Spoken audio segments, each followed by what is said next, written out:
further video evidence that the Bell Boys were on campus when KJ went missing, we found something that the FBI clearly didn't want us to see. Hey guys, hey guys, hey guys, it's your girl Tasha Lee, that's right, that's me, and I'm back with some story time, right?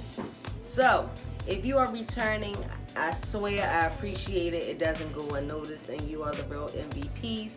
I love you. And if you are here for the first time, hopefully you like my content and you like me and you join the family and come on over and just show me some love every now and again. And if you have not yet, please like, share, and subscribe, and tell a friend and tell a friend and tell a friend to come on over here with me. Come over.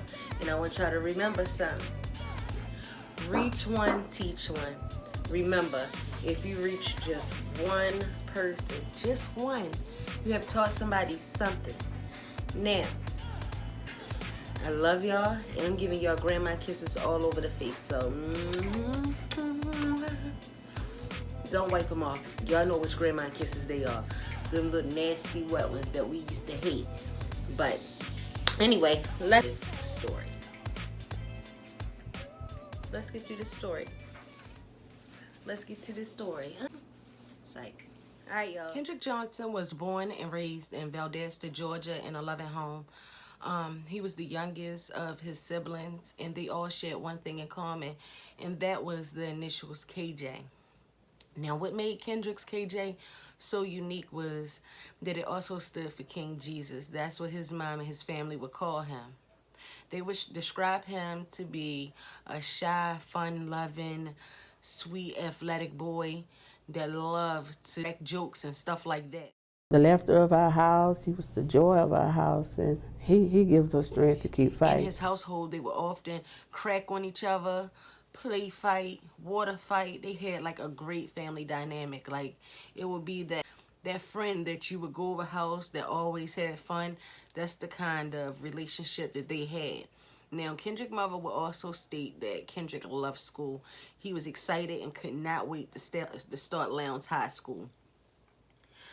She said the only thing she had to do was call Kendrick one time, and Kendrick was popping up out that bed, getting ready. You know, sometimes we got to play tug of war with our kids and grab them by their leg and like, come on, get up. I done been in here 3 times. Wake up now. It's time to get ready. Like, she did not have that problem out of Kendrick. He was ready to go. At Lowndes High School, at one point in time, he also was on the honor roll, and he was on the basketball team and the football team, and he had dreams of one day becoming a pro ball player. Unfortunately for Kendrick, everything would change January the 10th, 2013. See, that day started off like any other day. Kendrick would get up, get ready for school, and hitch a ride with his mom because she also was a school bus driver. He went to school that day. It was a game going on that he wanted to attend. Now, I'm not sure if he was actually going to be in this game or if he just wanted to watch this game, but I definitely know he wanted to attend this game. So that evening, after the game would be over and everything, his mom was standing at the door waiting for him. I guess that's what she would usually do when he would come home kind of, you know, a little bit later, was wait at the door. But when that bus pulled up, Kendrick didn't get off the bus. And she was looking like, where's my child? So she goes over and she hollers at the bus driver, and she's like, you know, where's KJ? And she said, he never got on the bus. So at this time, she really wasn't worried, you know, she just thinking like maybe he stayed behind and hung out with one of his friends or something like that. Even though that's not in Kendrick's character to do something like that, she was thinking, okay, maybe that is what he did. But she goes in the house and she calls her daughter Kingetta. Kingetta is Kendrick's older sister. They are the 2 youngest, and they are the ones that's still in the household, so they are particularly close. They're really close. So she calls her up and she asks Kingetta, she like, you know, have you talked to your brother? Have he told you anything? Like he wasn't coming straight home or something like that? And she says, no. She didn't talk to KJ. So Jackie then calls her husband. Her husband also was not home at this time. He is a truck driver and he was going to purchase himself a new truck. She said, have you talked to our son? And he said, no. I talked to him last night. Last night was the last time. Now, he would say that Kendrick called him every day after school to check in on him and talk for a little bit. He loved his daddy and they had a close relationship. So everything was out of place when it came to Kendrick. Like, everything that he usually would do or wouldn't do was going on. And it just was a real weird vibe. And you know those vibes that you get when you like, something not right. Like nothing is right. Like he didn't come home like he would do. He didn't call his dad. Like, it was just a lot of stuff going on. So as time is going on, you know, Kendrick mother Jackie is going back and forth to the door, seeing if she see her child, and she does not. And around 9:30, she gives her husband a call, and she like, listen, I'm really starting to worry at this point because it's almost 10 o'clock, and Kendrick know that he needs to be here. And he wouldn't do that, okay? Because, see, her rules of the house was on school nights, it's 10 o'clock, not 10:01, not 10:02, not 10:03, but 10 o'clock. And they followed those laws of the house religiously, okay? They didn't break those rules. So she knew that something was wrong. He would never stay out, especially without notifying somebody on what he was doing.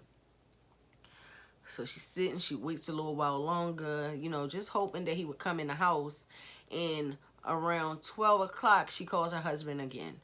And she like, listen, Kendrick still is not here.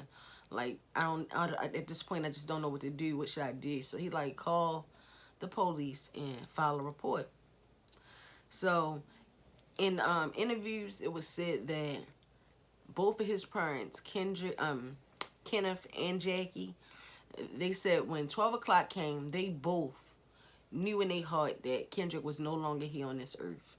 They just instantly got that feeling, like, you know, a parent's intuition, that he was no longer here on this earth, because there's no way on God's green earth that Kendrick would be alive and would not call home to let someone know what's going on, or for that fact, not just be in the house, period. So when she gets off the phone with her husband, she does call, you know, the police, and she speaks to dispatch, and she's basically like, 911, where's your emergency? Yes, I'm calling. My son didn't come home from school today, and he still haven't got here. Okay, what's your son's name? Kendrick Johnson. listen, I sent my son to school today, and he has not came home. This isn't like him. I don't know, blah, blah, blah. The dispatch basically brushed it off, you know, like they tend to do a lot here lately. You know, brushed it off and was like, well, he's a boy. He's 17. You know, he probably out with some fast-tail girl. He'll be home in the morning. Don't worry about it. But if he don't come home, give us a call in 24 hours. And at this point, you know, Kendrick mother like, what? I'm not calling anybody in 24 hours. I done told you that my son did not come home and his curfew is at 10 o'clock. He would not do this. Like, we need to find my child now, not tomorrow. Now, I'm not saying that these are her exact words. I'm just telling you how she felt as a parent, because that's how I would have felt. Like, listen, I'm not calling you back, nothing. You need to come here and we need to get this report filed, because I don't care how many cases you dealt with like this. You have not dealt with my son, and I know my child because it's my child. You know, that's the whole attitude I would have had. So I know that's probably the whole attitude she had. So she doesn't give him a hard way to go. She just hangs up, and at this point she realizes, listen, if ain't nobody gonna look for him, I am, because I'm his mama. So I'm going to do what needs to be done. So she goes outside and she jumps up in a truck and she goes and heads towards that school. Now, on the way to that school, you know, she driving through the little neighborhoods and stuff, and she got her head on the swivel, you know, seeing if she see him around or anything like that, what we would do if we're looking for someone, right? So, you know, she's looking around. She doesn't see Kendrick. She gets up to the school and she drives around the school. She drives around the school parking lot just to check things out, to see maybe she could see Kendrick hanging outside with somebody or something like that. But of course, she does not see her son. So she heads back home, and by the time she gets home, she gets a phone call, and it's actually the sheriff's office, and they basically letting her know, like, we will look for Kendrick, we will keep an eye out for him. You like, no, not like, no worries, don't worry about it, you know, everything all right, basically.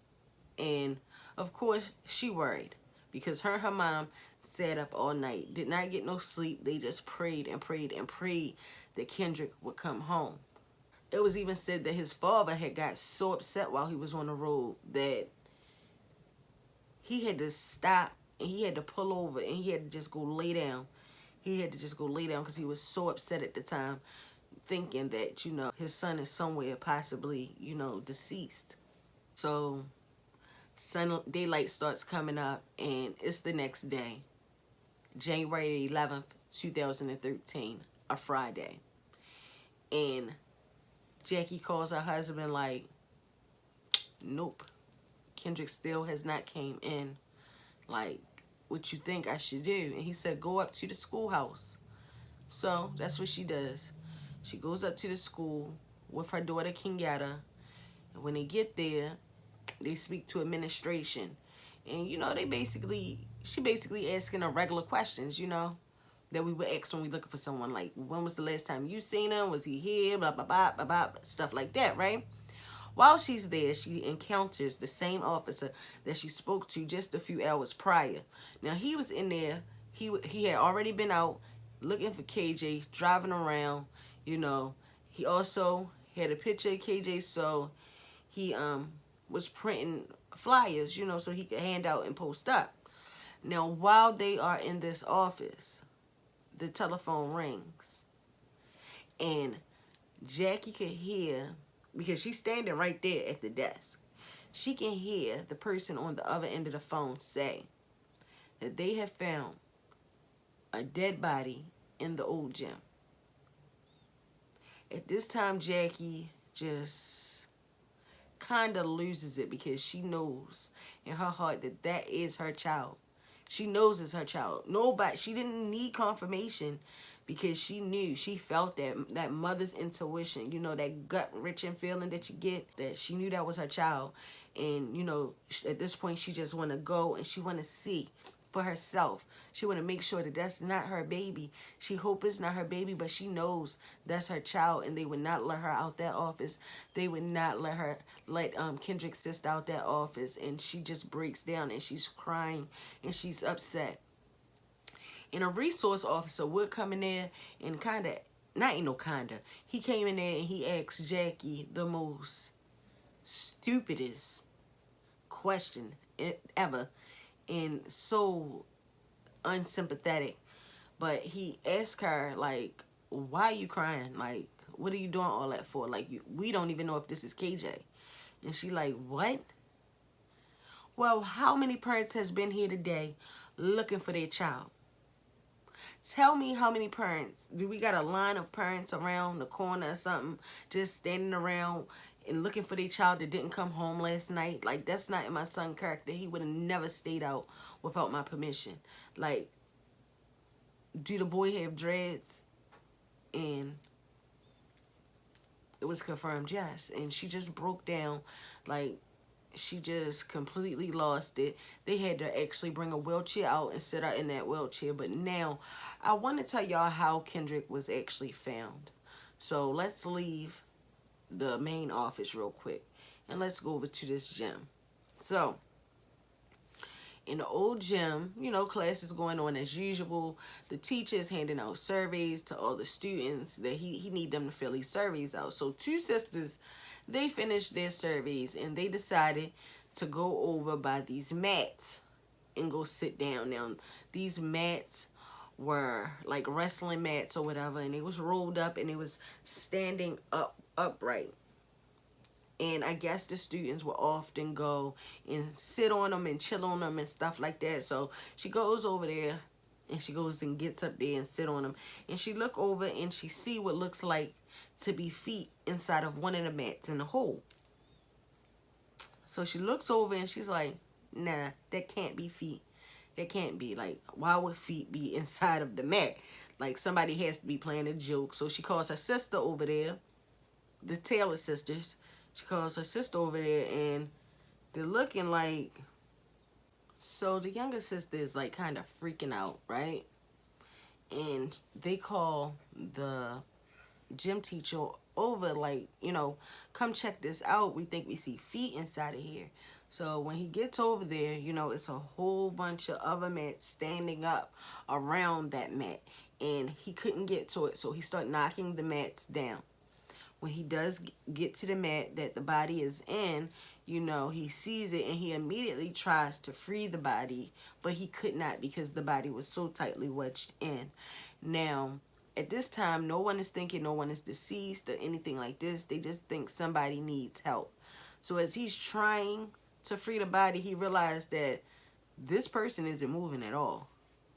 And he became concerned. So him and some other students knocks that mat over. And when he does this, the lifeless body of Kendrick Johnson comes partially out of the mat. From the waist to the head, comes out of the mat and onto the concrete floor, and he's just laying there like kind of like to the side, but like face downwards on his arm. And it's a horrific scene, and all of the students start freaking out. One of the students calls 911, and that is how the first responders and everyone got notified, and everyone is going nuts and they're going crazy. And the gym teacher is trying to get the situation under control, and he just tells everyone, look, I need you to leave this gym, go over to the new gym, and I'll be over there to deal with you guys in a minute. And everyone is just freaking out because they cannot believe this. This is not of the norm. This is one of their peers. This is their friend. Like, everyone is like, what? Like, what's going on? And then what makes it just even that more horrific of a scene for these guys is that the condition of the body. Like, he really wasn't even recognizable at all. And we'll get more into that. But as I said, so now that is how he was discovered. So the first responders arrived to the scene, and EMS, you know, they check Kendrick out, and they note down that he has a bruise to his right jaw, and they deemed this a crime scene. So now, you know, everybody else is starting to come in, like Chris Prine and GBI, everybody, they starting to come in and they're taking photos, and, you know, they doing the whole crime scene thing, right? In the meantime, between time, his family, his mom and his sister are still in the main office, and they really want to get in that gym bad. They want to get in that gym bad, but they will not let them. You know, by this time, Jackie then called her sister and everybody up, letting them know, like, you know, they found Kendrick and they're on their way to the school. You know, everybody want to come down to the school, of course, because everybody want to know what the hell is going on.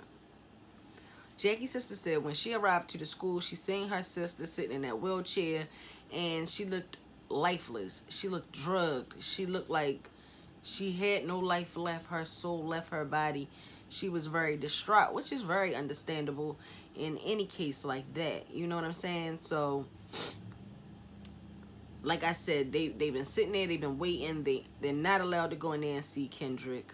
They were able to identify Kendrick. They were allowed to see a photo via a phone of a tennis shoe to verify that that was Kendrick. And I thought that was crazy, instead of just showing a picture of him himself, but I don't know.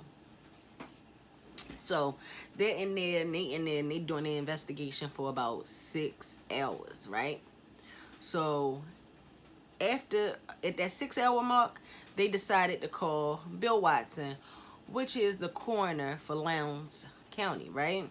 So he arrives and, you know, he do his evaluation on Kendrick. He flips Kendrick over and put him in the supine position. If you guys don't know what the supine position is, just simply lay them on his back. You feel me? And when he did that, you know, he unbuckled his belt, unbuckled his pants, went in his pocket, got a cell phone out. Kendrick hands, he was already starting to go through the process of rigor mortis and liver mortis, so his hands was like kind of balled tightly like this, and he had some earphones wrapped around his finger. And they just did what they were supposed to do. And Bill Watson at that time said that he did not see any signs of trauma on the body or anything like that. So, and I also thought this was very good to know too. I just want to say this real quick, because before I really did my investigating on this case, I always wondered when looking at the autopsy photos and the crime scene photos, like, why was Kendrick's pants unbuttoned? Why was his pocket out? Like, did somebody do something to him or something like that? So that was good for me to find out that, Bill Watson was the one that actually did that to his clothes, trying to examine his body. So he basically was done there. And he calls Steve Owens up. Steve Owens transports deceased individuals to, to the locations that they need to be at. And he calls them and gets him to take Kendrick over to his office so he could properly do an examination on him. From an official on the scene, the coroner, Bill Watson, about that investigation. Here it is. It's coroner's death investigation report. I'm going to read from it. He writes, "The investigative climate was very poor to worse when I arrived on the scene. The body had been noticeably moved. The scene had been compromised, and there was no cooperation from law enforcement at the scene." He goes on to say, Anderson, that information necessary for my lawful investigation was withheld. Now, this is one version of the coroner's death investigation report. This is another. This one was sent to us as a result of an open records request from the coroner's office, and it's signed and dated. This copy was given to us in May by the sheriff's office, and again last week as a result of that law enforcement. It does not have the description that I just read, nor is it signed by the coroner.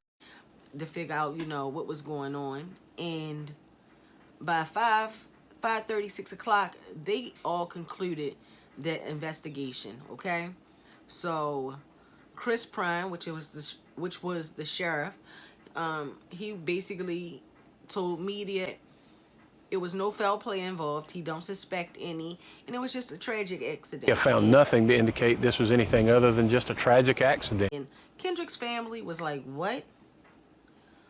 How in the hell did you come to that conclusion after a few hours with all this going on? You're going to say that you really think that it's just a tragic accident? Like, this is all the investigating you going to do? Like, I don't understand. So, that's how they feeling. Because I know I would have definitely been feeling that way too. Like, no, you're not going to call this accident. Not yet. You better do some more investigating before you say that. But yeah, they said it was an accident and no foul play. And that concluded that. So Kendrick is on his way over to the office to get examination. Those guys are wrapping up the area, getting everything and putting everything where it need to be, or leaving things where they are. And that was that. Now, on the next day, which was the 12th, Kendrick's daddy is home now. He's home, and of course he already know that nobody was allowed to see Kendrick. And he like, listen, I'm going to see my son. Like, nobody's going to stop me from seeing my son. So he calls down to the sheriff's office, and he's asking, like, can I see my son now? Like, what's going on? And Sheriff Brian, like, no. And he kept trying, and he kept trying. They've been trying since this whole incident didn't happen. And they're wondering, why can I not see my child? What's going on? So they did what they knew to do, right? They went to the media. They did a press conference, and they made some noise outside the sheriff's office. They made some noise. They told the world that they were being denied access to their son, and they didn't understand why. And within an hour after that, Chris Pine thought about it and said, you know what, come on downtown, meet me downtown, and you know what, I'll let you view the body. But I want to say this real quick. Georgia state law says that if you do not suspect any foul play in the death of someone, that after 24 hours of having the body, that the body can be released to the next of kin. So what was the problem? He already told everybody that he didn't suspect any foul play and it was just a tragic freak accident. So why was he trying to withhold the body from the family? Good questions. Good questions, thanks, right? So the next day, which was the 13th, 2 days after they find Kendrick's body, his mom and dad is allowed to see him. And they go down to the coroner's office and they meet Sheriff Pine and a few others, and they go to view Kendrick. Now, his father said when he stepped into that room where Kendrick was at, it felt abnormally warm. Like, why is it warm in here? He said, but at that time he thought, like, you know, maybe he was tripping because, you know, he's been upset. You know, he may be nervous or whatever the case may be. That could be the reason why he felt hot. So he never minded. But when they went to open up that cooler to pull Kendrick out so he could see him, he said a gush of warm air had hit him. Not cold air, but warm air had hit him. And he like, wait a minute, hold up.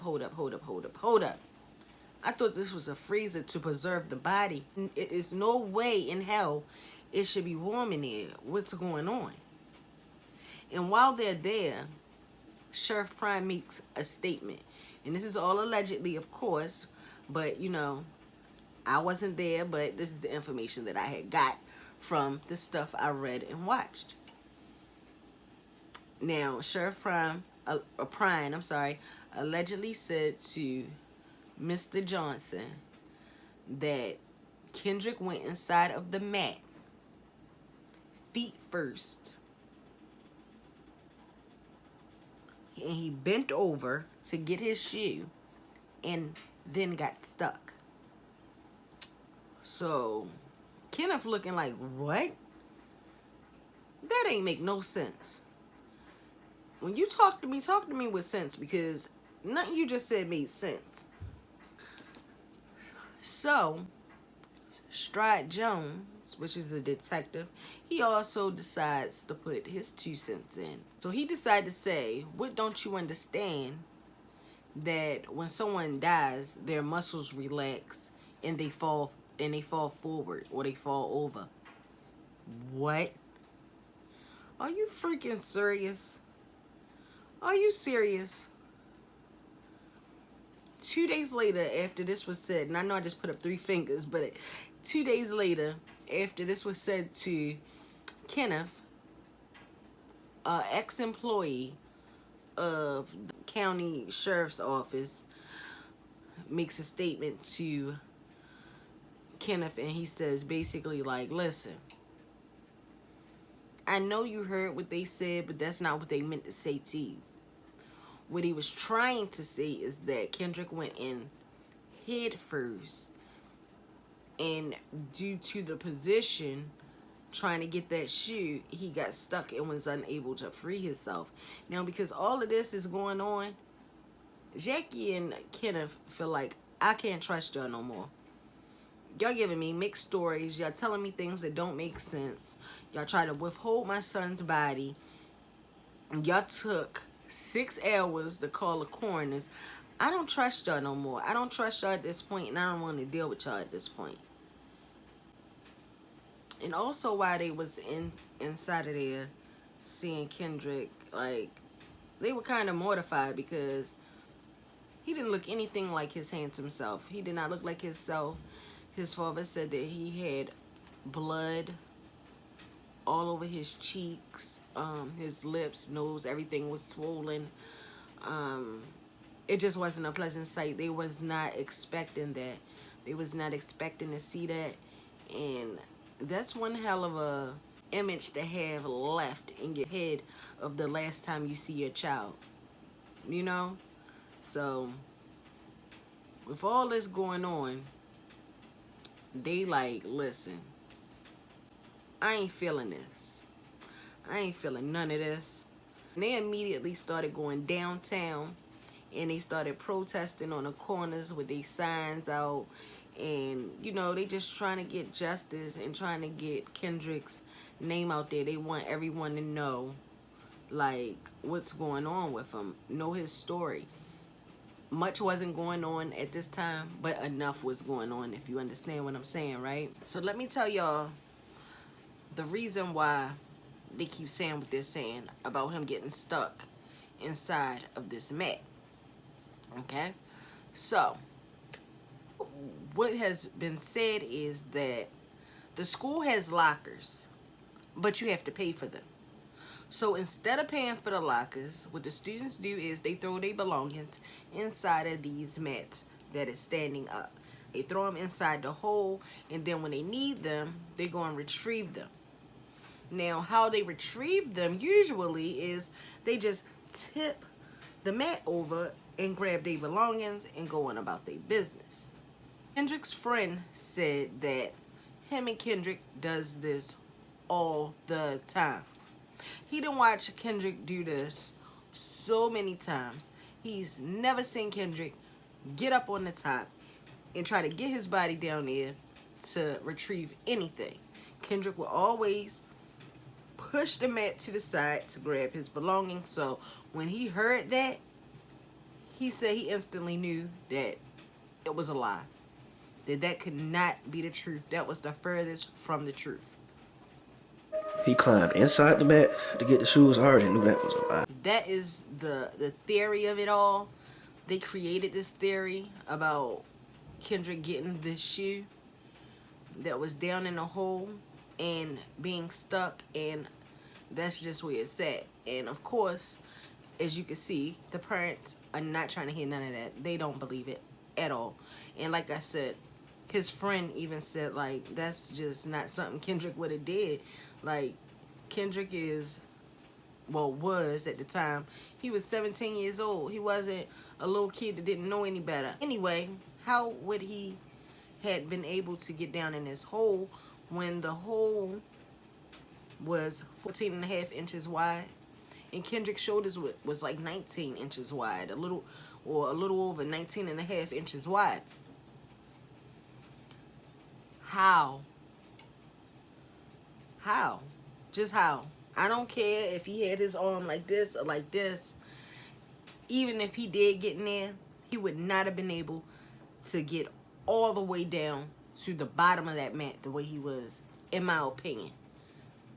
It just sounds ludicrous. But anyway, right? Kendrick's father even did a reenactment of the whole thing. He tried to fit his shoulders inside of the mat, and he basically wanted to know, like, how is this possible? So days are going on.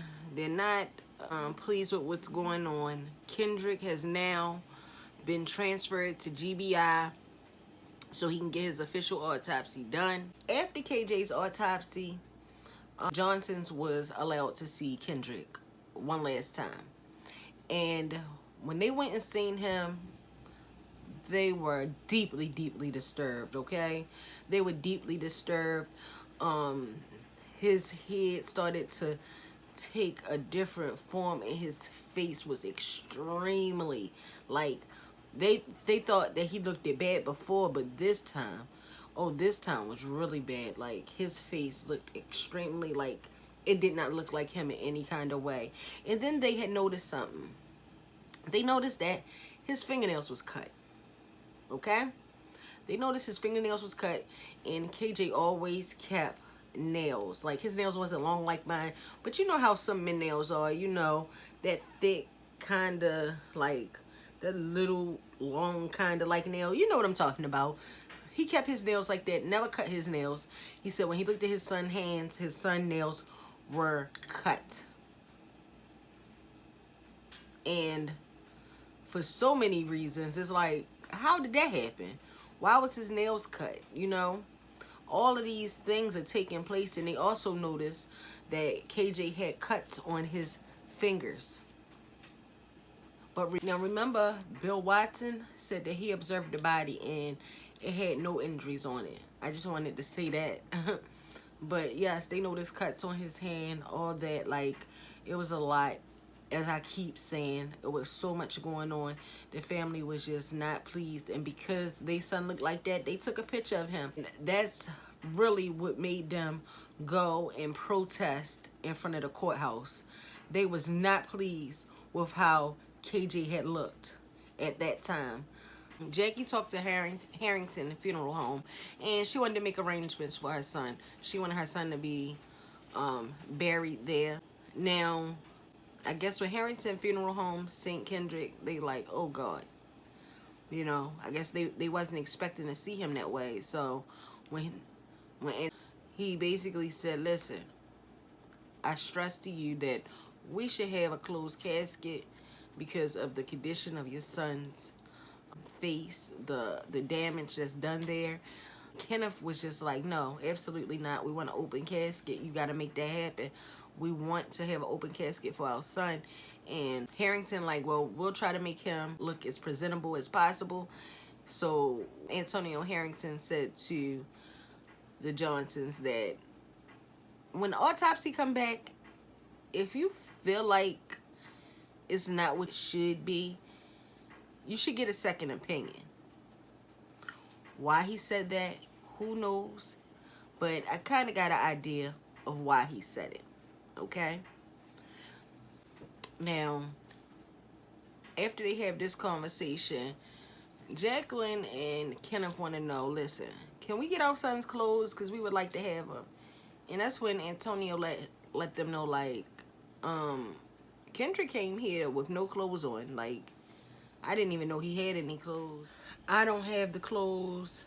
GBI has the clothes because nothing came with your son. You know, he was naked. So Jackie and Kenny said, okay, fine. They went and they contacted GBI and was like, you know, do you have my son clothes? Can I get them? We would like to have them. And they said, oh no, we don't have them. We sent everything that belonged to Kenneth. I mean, I keep saying Kenneth, y'all. I'm so sorry. Everything that belonged to Kendrick, we sent inside of the body bag. We don't have. Also, you know, there's the question of clothing, because that's mentioned here. The clothing he was wearing when he was found in the gym mat? Absolutely. The T-shirt and the jeans and those socks, of course, that could offer some information if there's DNA from another person or hair the Johnsons were looking for. Where is it? No one knows. According to reports, the written reports from the transport company, the clothing was taken to the funeral home. I sat down with the attorney for the funeral home who says, yes, those clothes did make it to the funeral home. A couple of days later, I got an email saying, no, we never received the clothes. So those clothes also are missing. I reached out to the attorney for the funeral home. He says that he's not yet received this. They have not yet been served. We got it from the courthouse. And he says once they read through it, they'll respond. So, you know, the family at this point is livid. They're mad. They're like, listen, somebody's lying. We need to find out who's lying. I don't trust it. I don't like it. I don't like nothing about it. Okay? So in the meantime, you know, a lot of things is going on that the family don't like.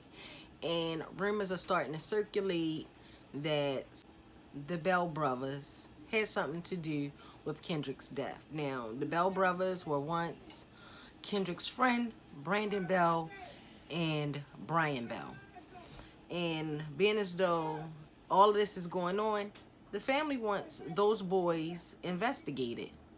They want them investigated, but it don't seem like, you know, anybody wants to fool with the case to investigate those young men. Document in the file suggests an attorney told the sheriff's office that after consulting with the father of Brian and Brandon Bell, he advised them not to make a statement. They started protesting a lot. At one point, they went down in April of 2013. They went down to the courthouse. They all locked arms. They wouldn't let nobody in. They wouldn't let nobody out. and they wind up getting arrested. Okay? But they said that's what they wanted to happen. They wanted to get arrested because they wanted more attention to this story. Things was going on that wasn't right. Questions wasn't being answered. So in the meantime, they're calling down GBI, trying to get in contact with Dr. Marion Kraft. And they want to find out, when was their son Autopsy going to be released? What's the holdup?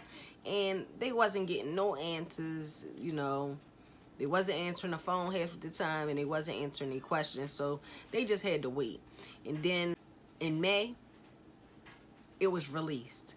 And when the family seen what it said, they were mortified. It said the cause of death was positional asphyxia and no foul play involved. And they were just livid. They were mad. And it was just like really nothing they could do. Nothing they could do, because, I mean, all of these professionals are saying nothing happened. It's like, only thing they could try to do is keep fighting. Even though every fight that they took was being rejected and being turned away. But they were being persistent in trying to get to the bottom of what happened to their son. Now, because of everything that was going on, and because that Antonio Harrington said what he said, the Johnsons decided to get a second autopsy done. And that's what they did. They went and got him, what is it called? Resumed. Y'all know what I mean. And they got him sent to Orlando, Florida. Autopsy done by William Anderson.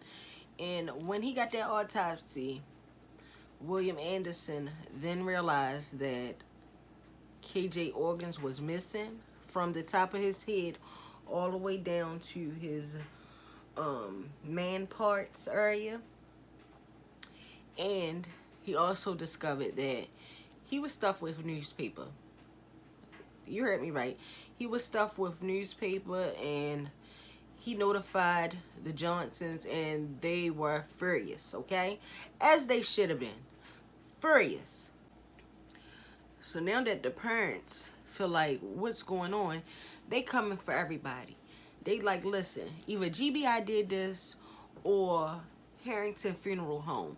And they looking at Harrington Funeral Home like, well, if you knew my son didn't have no organs, why you didn't let me know that?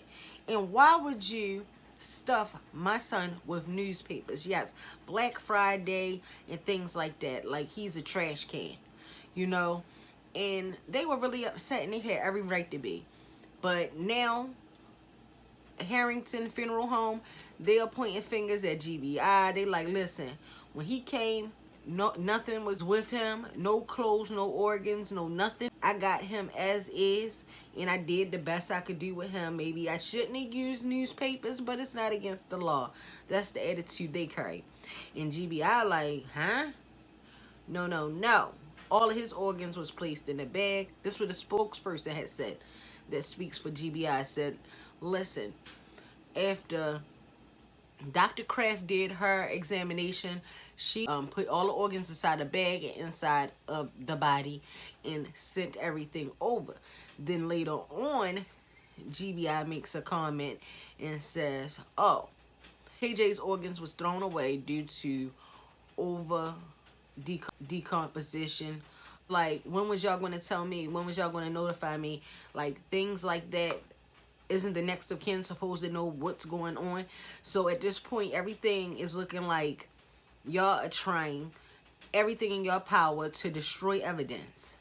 My son's nails are gone, but it was not processed or anything like that. Y'all just clipped his nails for whatever reason. Okay, maybe he had DNA under his fingers and y'all wanted to get rid of it. I'm not sure. His clothes still has not been found to this day. Where's his clothes at? Did it have DNA evidence on it that y'all wanted to get rid of? Why was his body in a warm cooler? Was you trying to speed up decomposition?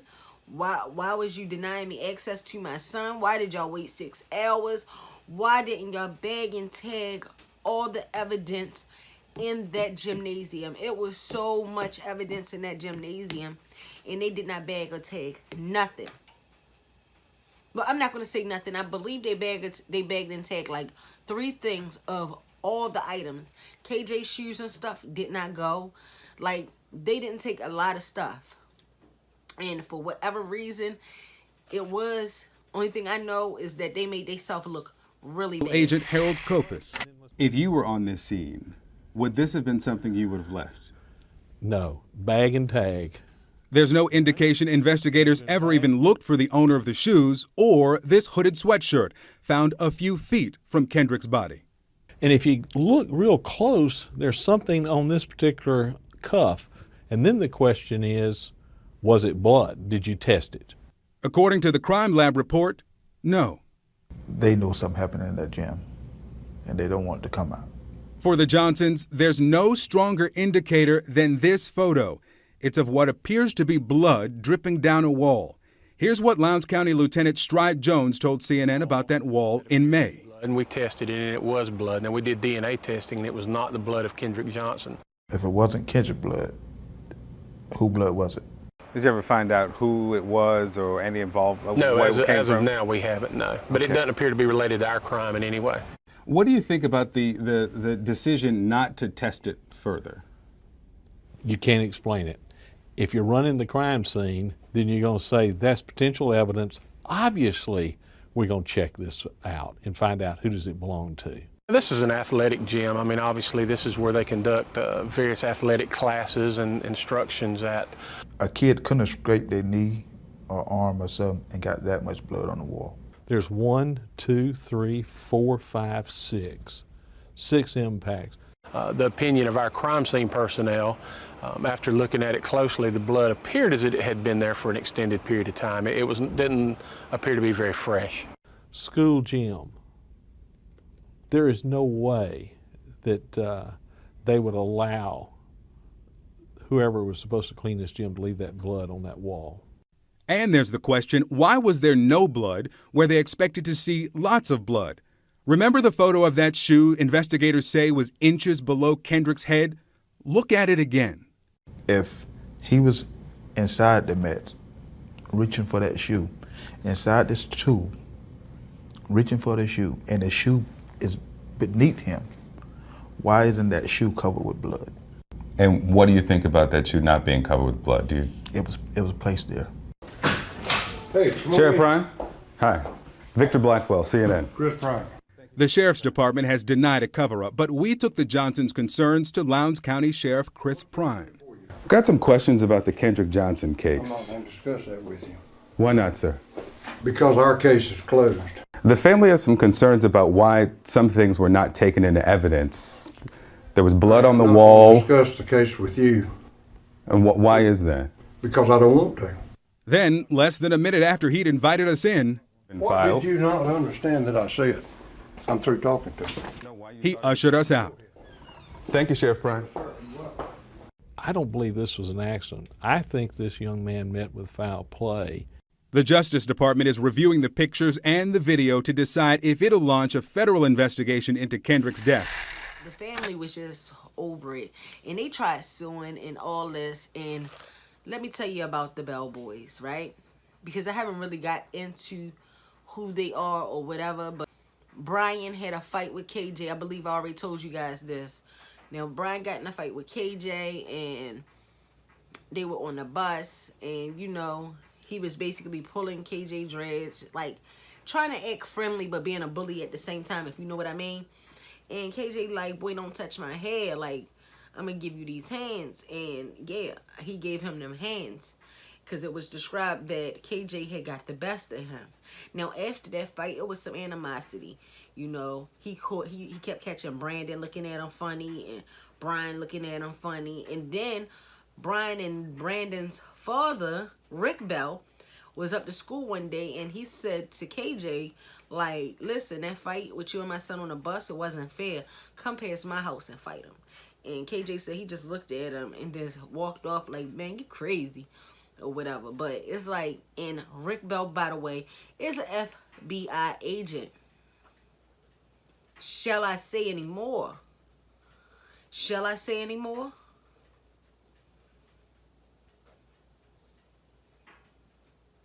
Shall I mean, that says enough in itself. People be like, it's ludicrous to even think that all of these people would be conspiring together, but this FBI agent had a lot of pull. He could make a lot of things happen, and you'd be surprised. I'm not saying this is what really happened, but I look at it like this. If the Bell boys were innocent, right? Why did their father, Rick Bell, tell them not to talk to anyone? So the Bell brothers weren't even able to be questioned. When everybody else was getting questioned, they were not able to be questioned at all. Okay? Why can't they be questioned? What's going to happen? Is taking an in-depth look at the accounts of the first interviews in the Kendrick Johnson case, conducted by the Lowndes County Sheriff's Office. And we've interviewed slightly over 100 and something people during this investigation. That included students, teachers, some parents that had access during the time period of question there. We examined every incident report included in the 522-page investigative file. According to the file, Lowndes County investigators interviewed 111 people, including 7 school employees, 3 medical responders, and more than 90 students. It started on January 11th when Kendrick Johnson was found at Lowndes High School. The file reveals sheriff's investigators interviewed 18 people the day Kendrick Johnson was found. We took that information to HLN analyst, a former police officer and member of the FBI response team, Mike Brooks. I want to interview someone that day, that night, or maybe the following day while things are still fresh in your mind. However, the documents reveal most interviews occurred months later. Here's the breakdown. Investigators interviewed 33 people in the month of January, just 4 in February, 1 in March, and 72 of the 111 interviews were conducted in April, 1 more in May. But months later, you start to leave out possibly some crucial pieces of information, because it's your mind. Sometimes you can recall things that you might not have recalled that particular day, but to a couple days, maybe even a week after it happened, I say week on the outside, but not months, Victor, not months.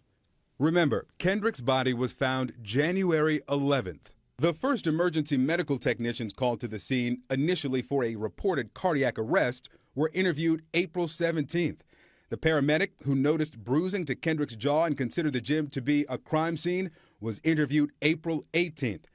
The janitors who cleaned the gym where the body was found yards from these blood streaks on a wall were among the last to be interviewed on April 26th.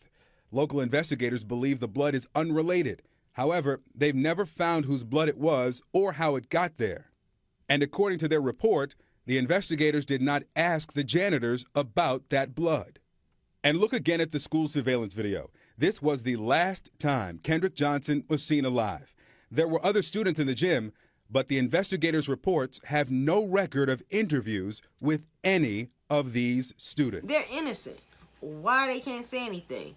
What's going to incriminate them if they're telling the truth? I thought about that, like, wow, that would make somebody think, like, why is he telling them not to talk to nobody? Around this time, the district attorney of Georgia, he was like, listen, we're going to do everything we can to bring KJ some justice, right? He put the spotlight on the Bell's brothers. He also got a warrant so they could go up in the house and grab all of the electronics and things like that, which I heard they didn't find anything, but the FBI took that. The same FBI agency that the father works for, so. And also, he works for the FBI. Do you think that they would have left any kind of paper trail? This is his job. This is what he lives by. He knows how to get away with these things. He knows what to do and what not to do. And that's exactly why I believe he told his sons, don't talk to anyone. Nobody. Until I tell you it's okay. You guys don't know, it was a camera system in a school. It is an hour and a half or so missing from all 4 cameras around the same time. And that's the only day that it did it. The only day. The information that they needed all of a sudden couldn't be had. Provide any record that I've been provided. Fredericks has all the camera angles and all the video released by the Lowndes County Sheriff's Office. There are 4 cameras in the gym that records motion from when the lights turn on in the morning until when the lights are turned off at night, except for the area of interest. The moments before Kendrick Johnson enters the gym. Look at what happens to the recordings from these 4 cameras in the gym. The time is recorded with the video. The first camera captures images from the start of the day until 12:04 p.m. Then, nothing. It picks up again at 1:09 p.m. There's consistent surveillance from the second camera until 11:05 a.m. Then it stops and picks up again more than 2 hours later at 1:15 p.m. The third camera also drops at 11:05 a.m. It picks up again at 1:16 p.m. And from the final camera, there's surveillance until 12:04 p.m., no recording for more than an hour, then it picks up again at 1:09 p.m. I would absolutely expect there to be some record of that activity, and we don't have any here. Here's why Fredericks would have expected the motion-activated system to record during that time. During that hour and 5 minutes, several students are seen walking into and out of the old gym from the surveillance camera just outside the gym door. We count 7 male students, and 3 of them walk into the gym within 3 minutes prior to Kendrick Johnson walking in. I can't tell you whether there was no information recorded in the digital video system, or whether somebody made an error and didn't capture it, or whether somebody just didn't provide it. When surveillance in the gym resumes at 1:09, we see just these few frames of Kendrick Johnson running in the gym. Here's that moment from all of the cameras in the gym, although there's a record from only 2, and the camera just outside the door. Notice, the hall camera timestamp appears to be 10 minutes behind, and there's no confirmation either time matches the exact time of day. It is the last time his image is captured on video. For the next hour, there are multiple gaps in the video surveillance in the gym. And that is crucial. It's a really important time. Well, it really is the only option to answer the question, really what happened. And there's no video showing the initial discovery of a body in the gym. The next time we see Kendrick Johnson is the following day when he's being wheeled out of the gym in a body bag. Somewhere down the line, an ex FBI agent had been brought on board, right? And he said that every time they went to go interview someone, that they found Rick Bell had already talked to them. Every time that he went to talk to someone. One young lady said she felt like Rick Bell was intimidating her or trying to intimidate her. He would sit outside her job and all. How are you doing that if your children are innocent? What do you have to do that for if your children is innocent? See, I don't think people realize that those things were actually going on. I just really don't think they realize it. You know, the people that's out here saying, you know, KJ parents need to get a life and let it go. It was an accident. No, a lot of things have been happening. I actually want to share this with you guys. Hold on. Because I don't hear this being talked about, and I don't know why, but I found this. Now, I will not be able to tell you the names, okay? Because as you can see, the names are blocked out. But I am going to read this to you, right? In the Superior Court of Lowndes County, State of Georgia, such and such and such plaintiffs versus such and such defendants. A civil action, affidavit of, I don't know, because like I said, it's blacked out. State of Georgia, County of Lowndes. This is an affidavit of blank, who makes this declaration under oath and penalty of perjury in pursuit to 28 U.S.C. 1746. Hereby states before a notary public the following. My name is blank, and I am over the age of blank years old. I am giving this affidavit voluntarily, and I have personal knowledge of the facts stated herein and know them to be true. I'm sorry. I met blank in April 2016, and on one occasion was with blank at blank apartment in blank when blank told me that blank killed Kendrick Johnson. According to blank and Kendrick Johnson were in the gym at Lowndes High School in Valdosta, Georgia, where an argument between blank and Kendrick took place. The argument was about or over blank. According to blank was taking steroids at the time, and out of a roid rage or the effects of steroids, struck Kendrick Johnson in the neck with a 45-pound weight or dumbbell. Blank stated that blank said to blank that the blow may have broken Kendrick Johnson's neck. According to blank was a witness to the fight, and blank told blank that if blank didn't keep quiet and help blank move Kendrick Johnson's body, blank would make sure blank would pay for it, as in suffer some form of retaliation. Blank also told me that blank got in touch with blank after being notified of the fight and Kendrick Johnson's death. Blank also told me that blank got in touch with blank. Blank also told me that blank got in touch with another blank who in some way may facilitated an editing of the high school surveillance video by corrupting or deleting some 1 hour and 25 minutes of the original footage. Shortly thereafter, blank changed blank's story by saying that it was not blank who was some way facilitated and edited of the high school surveillance photo, but that it was someone who was blank that was responsible for editing of the video you see already.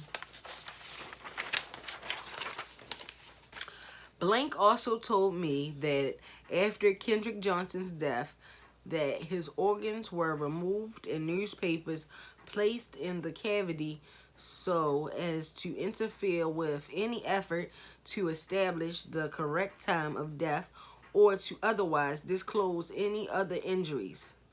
Blank also told me that the autopsy was falsely documented. So this is the sworn subscribe for me this day on the 9th day of February 2018.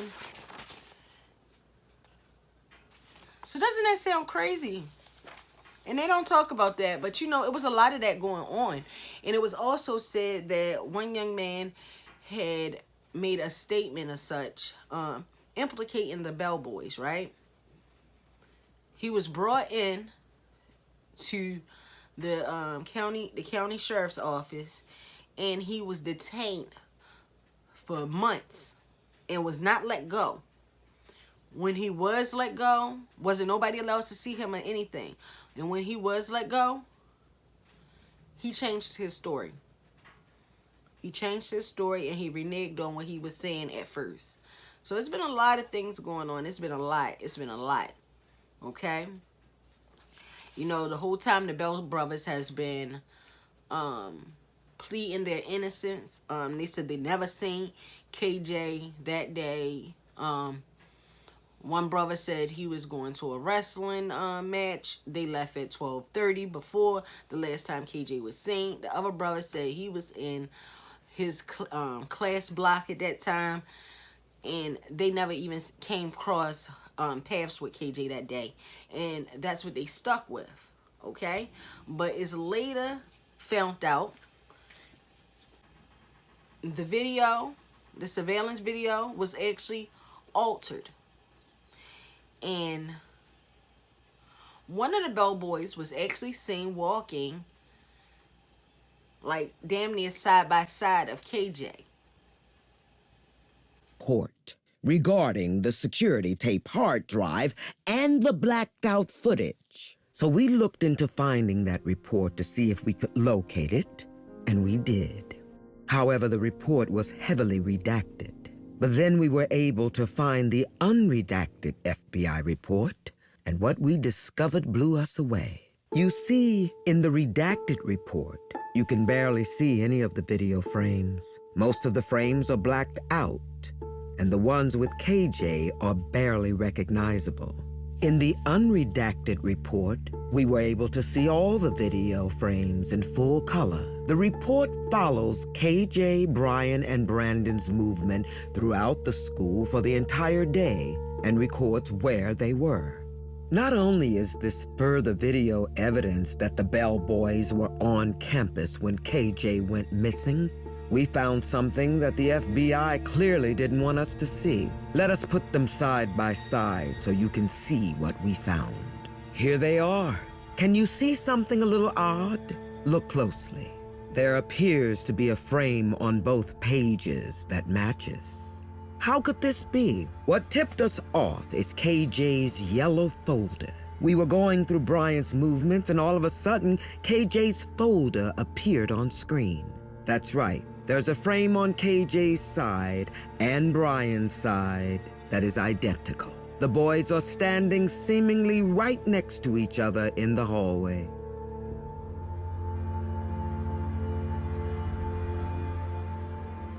Did you see Kendrick that day? No.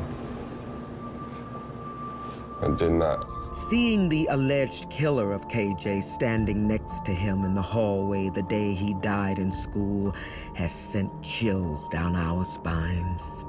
How did no one see this frame? How did the FBI let this go?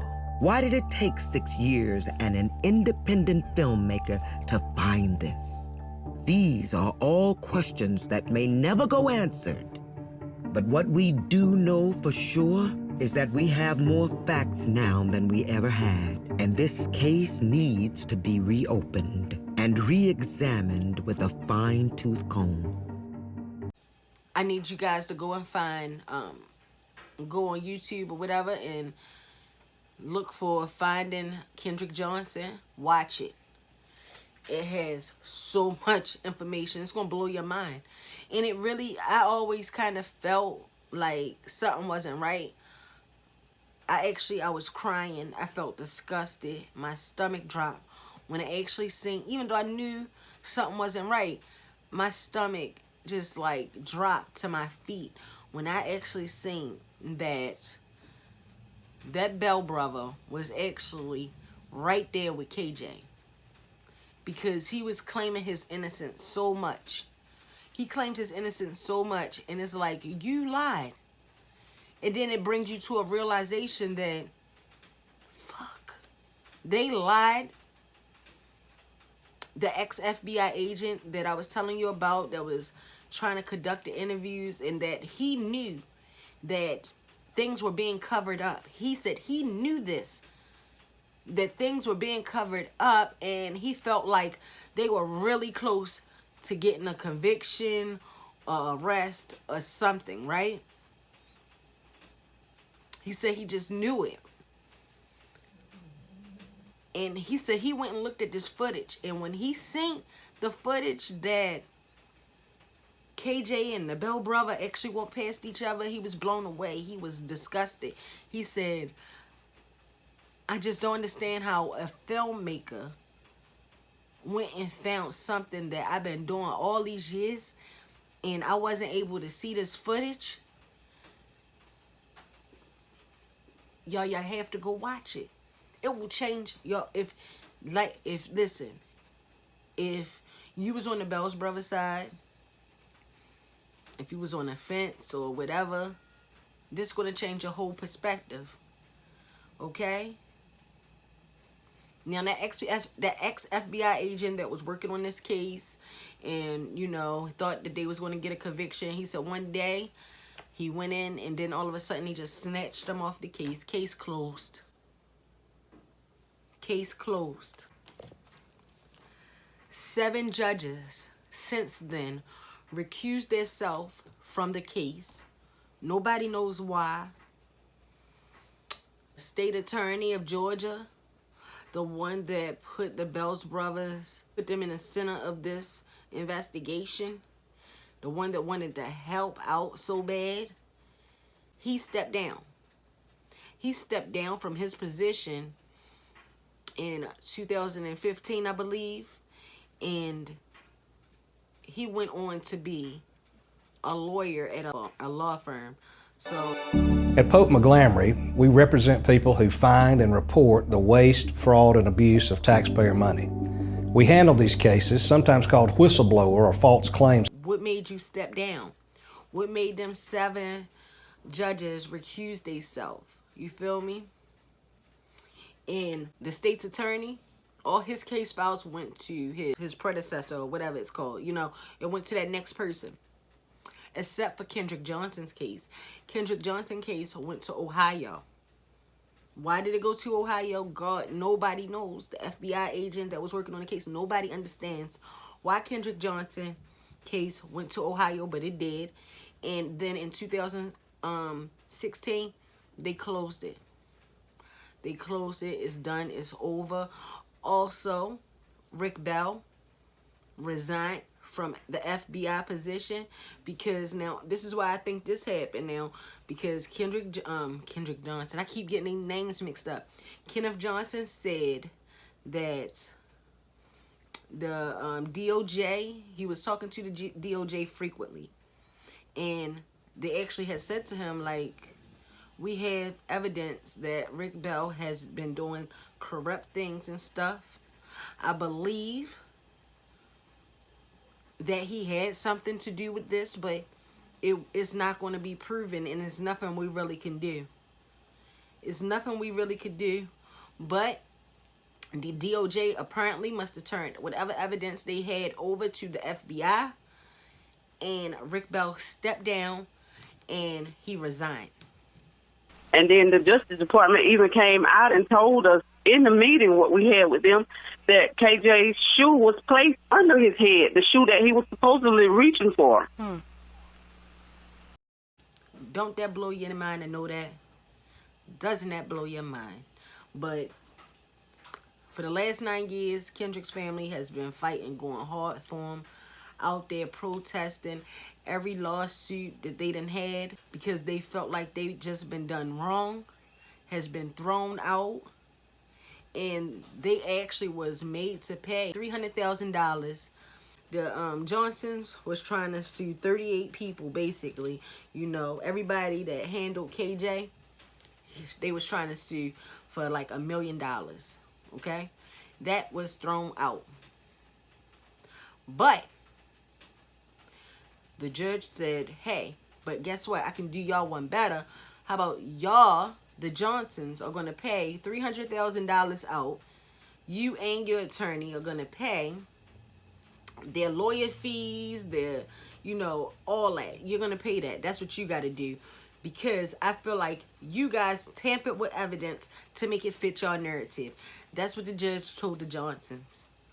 What a smack in the face. The justice system that we are told are here to protect and to serve us are out here doing us like this. Mrs. Johnson, do you believe that these slapping you with these legal fees is an attempt to get you and your husband and your attorneys to stop pursuing justice in this case? Yes, it is. Dr. Anderson, after he did his autopsy on KJ, he said, listen, I have proof that he had blunt force trauma to the right side of his neck. I have microscopic slides that can prove this. And he called over to Dr. Kraft from GBI that originally did his autopsy, and he tried to give it, I think he tried to go to the Department of Justice. Everybody said they were not interested in seeing it, that the case was closed.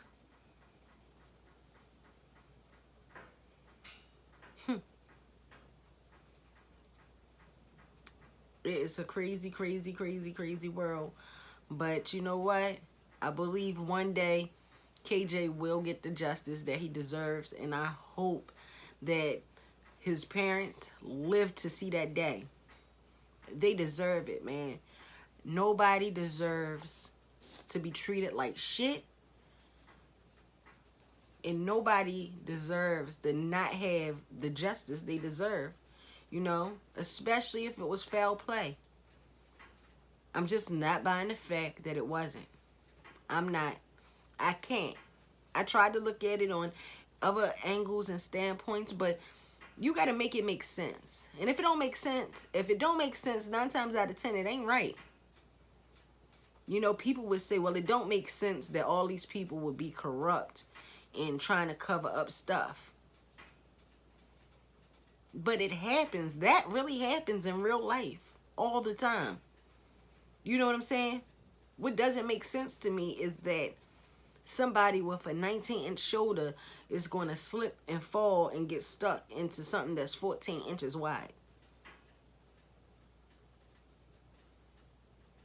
With his shoes, his tennis shoes that he had on that day were not on his feet, that they were actually inside of the mat behind his leg, in between the crease where his